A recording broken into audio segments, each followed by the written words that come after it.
Sepatu running lokal, karbonnya bener atau enggak? Ini dia, Ortus 8 Hypersonic. Karbonnya plastik deh. Belah bang, silahkan. Gua pengen kasih solid.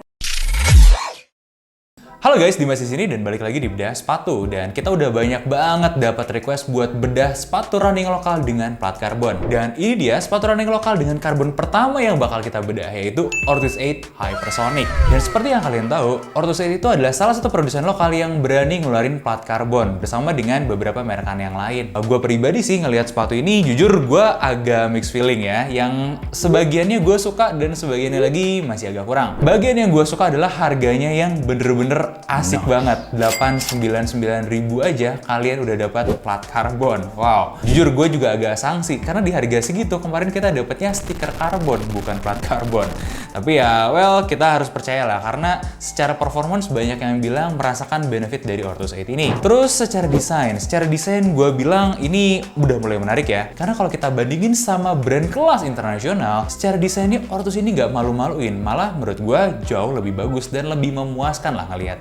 Oh iya, untuk price point segini, looknya juga memang kelihatan lebih premium dibanding Ortus yang kemarin kita udah bedah. Nah, bagian yang gue nggak suka, nanti kita akan bahas pelan-pelan satu persatu. Oh iya, aslinya kita beliin sepatu ini buat editor kita yang butuh sepatu lari buat Miloran kemarin. Sekaligus kita pengen tes performa sepatu ini di medan sesungguhnya, yaitu di lari maraton. Dan kayak biasa buat sepatu lari kita selalu beli di starting lane, karena ya di sana kita bisa dapat sepatu lokal dengan size komplit. Mulai dari size kecil kayak editor kita sampai size gede kayak size gue yang 45 ke atas. Belum lagi banyak barang-barang rada goib yang susah dicari di luar Jakarta kayak Saucony, Vaporfly Persentu, kemudian Adidas Adizero dan banyak banget sepatu-sepatu running yang lumayan langka lainnya. Dan buat sepatu lokalnya sih menurut gua komplit banget ya. Nah, kita balik lagi bahas sepatunya. Kurang lebih sepatu ini udah dites 50 kilometeran, baik untuk half marathon juga untuk training sehari-hari selama semingguan lebih lah ke belakang. Jadi di bedah kali ini selain bahas material, kita juga akan bahas performance-nya kayak gimana. Nah, langsung aja kita gas bedah sepatunya.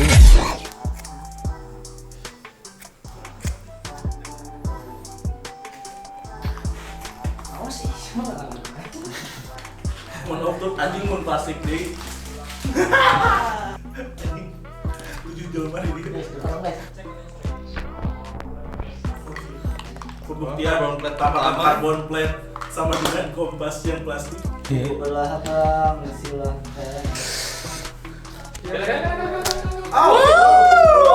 Karbonnya plastik deh. Mantap ya?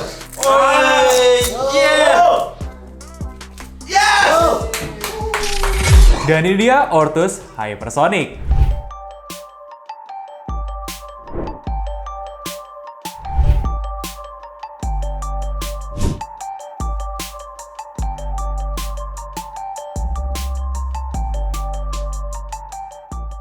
Mulai dari uppernya, jujur sepatu ini panas banget bahkan kalau kalian pakai di daerah Jakarta. Kita udah tes di salah satu event lari di kota Jakarta dan walhasil ini bener-bener nyiksa.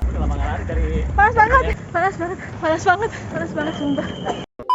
Tebakan gue, ini tuh gara-gara padding-padding yang lumayan tebal-tebal nih di sini. Meskipun dari hasil breathability tuh sebenarnya cukup bagus loh. Nah, kita bisa ngelihat sebenarnya di sini di bagian knitnya di atas itu tuh banyak banget lubang-lubang untuk breathability, dan mesh di dalamnya ini pun ini tuh sebenarnya cukup cukup lebar rongganya. Jadi harusnya ini punya breathability yang bagus, tapi somehow feel-nya sepatu ini tuh panas banget gitu teman-teman ya. Buat gambaran kira-kira setebal ini busanya. Dan ini lumayan sih. Wajar aja kalau kalian ngerasa kurang nyaman dengan sepatu ini. Karena biasanya sepatu buat race itu bagian atasnya bener-bener minim banget paddingnya dan lebih mentingin breathability. Karena ya seperti kalian tahu, waktu race day itu udah pasti panas banget dan kita butuh sepatu yang sirkulasi udaranya bagus. Jadi kita masih bisa ngerasa nyaman di dalam sepatunya. Dan untuk fitnya juga jujur kerasa sempit. Meskipun tester kita biasa pakai Ortus di size 39, tapi sepatu ini terasa jauh lebih sempit daripada 39 Ortus pada umumnya. Jadi saran kita buat kalian yang mau beli sepatu ini, wajib buat naik satu size. Nah, soal panas tadi, karena kita belum puas, kita tes lagi sepatunya di kota yang lain, di Bandung. Dan ternyata panasnya ini masih lebih bearable di Bandung. Tapi memang ini bukan yang nyaman. Jadi kalian yang tinggal di daerah panas, panas harus mikir-mikir lagi sebelum beli Ortus Hypersonic V1 ini. Tapi nggak tahu ya dengan V2, karena kita belum pegang barangnya. Siapa tahu V2 ini punya improvement yang jauh lebih berarti. Karena beberapa teman runner pun bilang untuk V2 ini kenyamanannya sudah lebih improve daripada V1-nya. Lanjut ke bagian dalam, gue pengen pamerin insole-nya yang menurut gue sih oke aja. Ini nyaman, empuk, dan ini khasnya Ortus lah. Nggak ada yang super spesial banget dari insole ini. Nah, yang gue suka itu waktu masuk ke bagian dalamnya. Nah, bagian dalam yang gue temukan di sini tuh adalah jahitan yang rapi. Rapinya bener-bener sesuai harga sih. Ya, kalau kayak gini kita juga rasanya semangat gak sih buat ngedukung produk-produk lokal yang bagus, bener gak? Gue juga pengen kasih pujian buat konstruksi dengan trouble stitch dengan lemnya Ortus ini. Karena kita udah tes konstruksinya ini dengan menggunakan kekuatan 2 orang dewasa dan hasilnya ini tuh sangat-sangat sulit sekali untuk dipisahkan. Kalian bisa lihat ya, ini hal terparah yang bisa terjadi sama jahitannya itu cuman kayak gini doang dan lemnya cuman ngangkat sedikit di samping-samping. Wah, ini bener-bener good job sih. Feeling gue ini sebenarnya bisa bertahan lebih dari ya 10.000 km. Tapi gue juga nggak tahu ya karena ada beberapa faktor lain yang gue temukan justru agak minus di situ dari segi longevity. Nah, kita lanjut lagi. Ya, kalian tunggu-tunggu tentu saja plat karbonnya ini dan gue udah patahin plat karbonnya untuk membuktikan kalau di dalamnya ini karbon beneran atau enggak. Dan hasilnya kalian bisa lihat sendiri deh. Plat karbonnya ini asli, tapi ada beberapa catatan yang pengen gue tinggalin. Karena yang gue perhatiin ya, sebenarnya plat karbon ini pas gue buka, itu rasanya nggak bener-bener kayak plat karbon. Looknya tuh plastik banget. Akhirnya untuk memastikan, ya kita patahin aja dan kita bongkar plat karbonnya. Karena kebetulan, sisi yang kita potong ini pun memang mengalami patah di platnya saat pengetesan sebelumnya. Oh, 1, 2, 3. Dan hasilnya setelah kita patahkan memang kita ngelihat karbon, tapi karbon yang ada di sini ini tuh bukan karbon anyaman, tapi lebih ke karbon lembaran-lembaran besar yang ditumpuk-tumpuk dan menjadi karbon komposit di sininya. Tapi kompositnya dengan apa? Kemungkinan besar ini adalah plastik. Karena seperti kita lihat finishing luarnya seperti plastik dan hasil tes bakarnya pun seperti plastik terbakar ya, seperti itu ya, leleh. Gue perhatiin kurang lebih ada 4-5 lembar di sini dan 2 lapis terluarnya itu lebih ke material plastik. Sisanya bagian dalamnya barulah karbon benerannya. Dan menurut gua ini tuh karbonnya cenderungnya tipis ya untuk kelas kayak gini. Tapi nggak apa-apa lah. 800 ribuan kalian dapat karbon asli. Buat gua pribadi ini masih good deal. Karena ya Ortus nggak bohong ketika mereka pakai plat karbonnya. Padahal Ortus bisa loh pakai plat plastik yang dikasih stiker karbon. Iya nggak? Tapi gua tahu pertanyaannya nggak sampai di situ aja. Gimana dengan performance-nya? Dan kita udah lakukan tes lari, baik dari half marathon juga di track lari. Dan hasilnya secara pemakaian memang sedikit ada bantuan dari sepatu ini, dimana user kita tuh ngerasain sedikit lebih mudah buat lari ngebut dengan sepatu menggunakan plat karbon ini. Waktu kita ukur di track pun secara speednya memang bertambah signifikan, kecepatannya bertambah 1, sekian detik dalam jarak 400 meter. Lumayan loh, selisih 1 detik di dalam 400 meter itu sangat lumayan banget. Dan buat kalian yang masih belum puas dengan speed segitu, plat karbon ini fungsinya bukan buat bikin kalian tambah kenceng, tapi bahasa awamnya untuk membuat kalian lebih mudah larinya. Kenapa? Karena plat karbon ini memperingan beban kalian saat lari. Plat karbon ini juga berfungsi sebagai propellant buat mendorong kalian, memberikan dorongan ekstra buat kaki kalian saat lagi lari, dan juga biasanya heart rate-nya itu lebih rendah. Artinya apa? Dengan sepatu plat karbon ini kalian itu nggak secapek dengan sepatu biasa. Dan alhasil kalian bisa perform lebih baik dan lebih maksimal lagi di race-race yang kalian lagi kejar buat podiumnya. Itulah alasan kenapa sepatu plat karbon cukup disukain untuk race day. Nah, balik lagi kita bahas materialnya. Buat material midsole-nya, ini tuh material pilon biasa, empuk iya, tapi nggak terlalu empuk over ya. Nah, yang kemudian gua harus highlight lagi itu adalah